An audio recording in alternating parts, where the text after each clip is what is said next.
BRS Bhavan లో MLC Dasoju Shravan మాట్లాడుతున్నారు. Live చూద్దాం. దుమ్మెత్తిపోసి తాము గొప్పోళ్ళం అన్నట్టుగా జబ్బలు దర్శక తిరుగుతారు. రేవంత్ రెడ్డి వాళ్ళ ప్రయత్నమే చేస్తా ఉన్నాడు.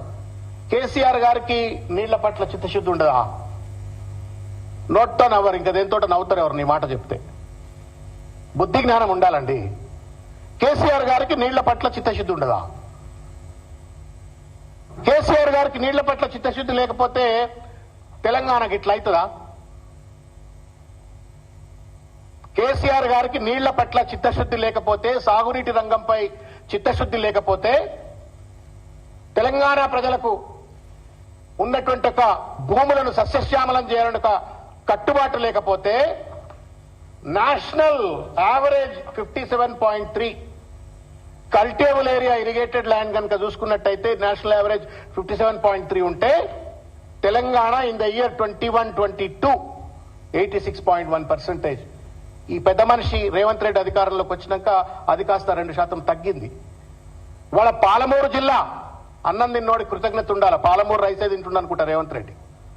ఇవాళ పాలమూరు జిల్లా ఎడారిగా మారుతుంది అనుకున్న పాలమూరు జిల్లా సస్యశ్యామలంగా మారిన, నల్లగొండ లాంటి జిల్లా ప్యాడీ ప్రొడక్షన్ లో నెంబర్ 1 గా మారిన, ఉత్తరాంధ్ర ఇవాళ పూర్తిగా కూడా సస్యశ్యామలం అయిపోయి ప్రతి ఎకరానికి కూడా ఇవాళ తాగునీరు అందిస్తున్న ఉత్తర తెలంగాణ ఇంత పెద్ద ఎత్తున అభివృద్ధి చెందిన పరిస్థితి స్పష్టంగా కనబడతా ఉంటే, సంఖ్యలు చెప్తా ఉంటే 30 లక్షల టన్నులు ఉన్నట్టు ఒక ప్యాడీ ప్రొడక్షన్ 2014లో కేసీఆర్ గారు గద్దె దిగేయటానికి 1,60,00,000 టన్నుల ప్యాడీ ప్రొడక్షన్ కు పెరిగిందంటే బుద్ధి ఉండాలా రేవంత్ రెడ్డి గారు. కేసీఆర్ గారికి నీళ్ల పట్ల చిత్తశుద్ధి లేదు, ప్రాజెక్టుల పట్ల చిత్తశుద్ధి లేదు, అసలు నీళ్లకే రంగానికి ఏం చేసిండు అని చెప్పని మాట్లాడటానికి.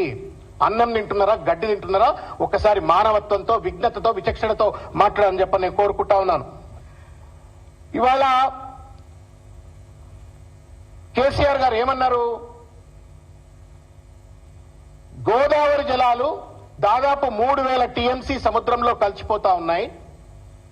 ఆ కలిసిపోతున్నటువంటి ఒక వృధా జలాలను కూడా సమతుల్యమైనటువంటి ఒక వాటాతో ఇరు రాష్ట్ర ప్రజలు వాడుకున్నట్టయితే, అది కూడా శ్రీశైలం, నాగార్జున సాగర్ ద్వారా గనక గోదావరి జలాలు గనక వాడుకున్నట్టయితే నల్లగొండ, మహబూబ్నగర్ ఈ 2 జిల్లాలు కూడా సస్యశ్యామలమైతాయి. తదనంతరం రాయలసీమకు కూడా నీళ్లు వాడుకోవచ్చు అని చెప్పనంటే, ఒక దార్శనికతతోటి, ఒక విజ్ఞతతోటి, ఒక పెద్ద మనసుతోటి అన్ని తెలిసిన ఒక వ్యక్తిగా కేసీఆర్ గారు చెప్తే, కేసీఆర్ గారు ఏదో బనకచర్ల ప్రాజెక్టు కట్టుకోమనడం చెప్పని బట్టగాల్చి మీద వేసేటువంటి ఒక ప్రయత్నం రేవంత్ రెడ్డి చేస్తా ఉన్నాడు. చేతగాని సన్నాసి. ఇవాళ రేవంత్ రెడ్డి చంద్రబాబు నాయుడు ముఖ్యమంత్రి అయిన 2వ రోజు నుంచి బనకచర్ల ప్రాజెక్టు గురించి మాట్లాడుతూ ఉన్నాడు. నువ్వేమో నిద్రపోతా ఉన్నావు, అందాల పోటీల్లో నిమగ్నం అయిపోయి ఇష్టం వచ్చినట్టు కమిషన్ల దందాలకు, సెటిల్మెంట్లకు పాల్పడుతున్నావు. ఇవాళ రాజకీయం చేస్తా ఉంటే, ప్రభుత్వ పరిపాలన కొనసాగిస్తా ఉంటే, చంద్రబాబు నాయుడు బనకచర్ల ప్రాజెక్టు కడతా ఉండు. కేసీఆర్ గారు ఏమన్నారు, వాస్తవాలు ఏంటి అని చెప్పని ఇవాళ నేను మరొక్కసారి మీడియా ద్వారా ప్రజలందరికీ కూడా తెలియజేసేటువంటి ఒక ప్రయత్నం చేస్తాను. రేవంత్ రెడ్డి చేస్తున్నటువంటి ఒక అబద్ధం నెంబర్ 1 ఇది. దీనికి సంబంధించిన అంశాన్ని నేను మీ దృష్టికి తీసుకొచ్చే ప్రయత్నం చేస్తాను. ఎపెక్స్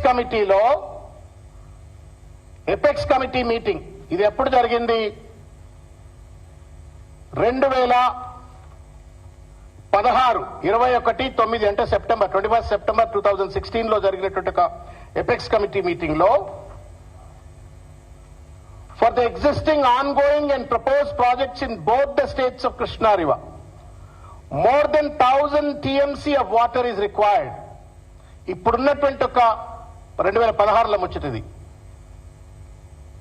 కృష్ణా పరివాహక ప్రాంతంలో ఉభయ రాష్ట్రాల్లో ఉన్నటువంటి ఒక ప్రాజెక్టులు పూర్తి స్థాయిలో కొత్తవి గాని ఉన్నాయి గాని కంప్లీట్ కావాలంటే, పూర్తి స్థాయిలో మనుగడలోకి రావాలంటే 1000 టీఎంసీల నీళ్లు అవసరం ఉంది. మరో పక్కనేమో గోదావరి నదిలో దాదాపు, on the other hand, more than 3,000 TMC is going waste in to sea every year in Godavari అని చెప్పని ఆ రోజు ఎపెక్స్ కమిటీలో చెప్పినటువంటి ఒక విషయం. ఇది చెప్తూనే కేసీఆర్ గారు ఈ మాట చెప్తూనే ఆయన ఎజెండా 5 అని చెప్పని లెటర్లు పొందుపరిచినారు. ఇది నాకు తెలిసి రేవంత్ రెడ్డి గారు ఆ దాసో పీసో ఎవరో మీ దగ్గర పెట్టుకున్నారు కదా, ఆ పీస్నో దాసునో అడిగితే మొత్తం ఈ రికార్డులను తీసిస్తాడు మీకు. ఈ లెటర్లు కావాలంటే మేమన్నా పోస్ట్ చేసి పంపిస్తాం మీకు. దాంట్లో agenda 5 KCR raised an objection over the expert committee constituted by Government of India to address the issues of diversion of water from Godavari to Krishna River between the two states without the prior consultation of Telangana and pointed out conflict of interest with respect of some members. He requested for reconstitution of the committee as already requested. ఇది కేసీఆర్ గారు మాట్లాడింది. 3000 TMC water Godavari జలాలు ఏవైతే ఉన్నాయో సముద్రంలో కలిసిపోతా ఉన్నాయి. వాటిని సమతుల్యమైనటువంటి పద్ధతిలో కనుక అది కూడా శ్రీశైలం నాగార్జున సాగర్ దగ్గర వాడుకున్నట్టయితే నల్లగొండ మహబూబ్నగర్ జిల్లాలకు నీళ్లు వస్తాయి, రాయలసీమలకు నీళ్లు పోతాయి. కానీ ఎట్లా డైవర్షన్ చేయాలంటే కూడా తెలంగాణకు మాత్రం కన్సల్ట్ చేయాల్సిన అవసరం ఉంది. ప్రభుత్వంతో మాట్లాడిన తర్వాతనే చేయాలని చెప్పని 2016లో కేసీఆర్ చెప్తే ఏం మాట్లాడుతా ఉన్నాడు రేవంత్ రెడ్డి? బనకచర్ల కట్టుకోమన్నారు. 3000 టీఎంసీ సముద్రంలో కలిసిపోతున్నాయి కాబట్టి మొత్తానికి మొత్తం నువ్వే వాడుకో అని చెప్పని కేసీఆర్ గారు అన్నట్టుగా తప్పుడు మాట్లాడుతూ ఉండు. న్యాయమా రేవంత్ రెడ్డి గారిది? న్యాయమా ఉత్తమ్ కుమార్ రెడ్డి గారు? ఇది ఎక్కడ న్యాయం? అనని మాటను అన్నడు అని చెప్పని కేసీఆర్ గారి పైన బట్టగాల్చి మీద వేస్తే ఈ లేఖలేంటి? ఇంత స్పష్టంగా లేఖల రూపంలో, రికార్డుల రూపంలో కేసీఆర్ గారు ఏం మాట్లాడినరు, ఎట్లా కొట్లాడినరు కూడా మూర్ఖంగా ఇవాళ అబద్ధం మీద అబద్ధం మాట్లాడుతూ ఇవాళ కేసీఆర్ గారిని బదనాం చేయాలనే ప్రయత్నం చేస్తా ఉన్నావు. ఇది న్యాయమా రేవంత్ రెడ్డి? నీ చేతగానితనంతో చంద్రబాబు నాయుడు గారి పట్ల నీకున్నటువంటి ఒక గురుతుల్యమైన భావనతో నువ్వు బనకజల్ల కట్టుకోమని చెప్పని ఇవాళ గ్రీన్ సిగ్నల్ ఇస్తూ మోడీని చంద్రబాబు నాయుడు ఇద్దరిని మోస్తున్నటువంటి ఒక వ్యక్తి నువ్వు కేసీఆర్ గారిని బదనాం చేయటం ఎంతవరకు న్యాయం? ఇది అబద్ధం నెంబర్ 1. ఇంకొక విషయం చెప్పదలుచుకున్నా మీకు. నేను ఏమంటా ఉన్నాడు?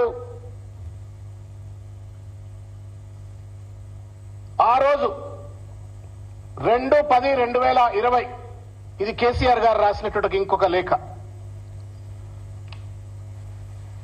2/10/2020 the erstwhile state of Andhra Pradesh, ఇది గజేంద్ర సింగ్ షెకావత్ గారికి కృష్ణా గోదావరి జలాలలో సమానమైనటువంటి ఒక వాటా ఇవ్వాలా అని చెప్పని కేసీఆర్ గారు ముఖ్యమంత్రి హోదాలో రాసినటువంటి లేఖ. రేవంత్ రెడ్డి గారు ఈ లేఖ కూడా తెప్పించుకోండి.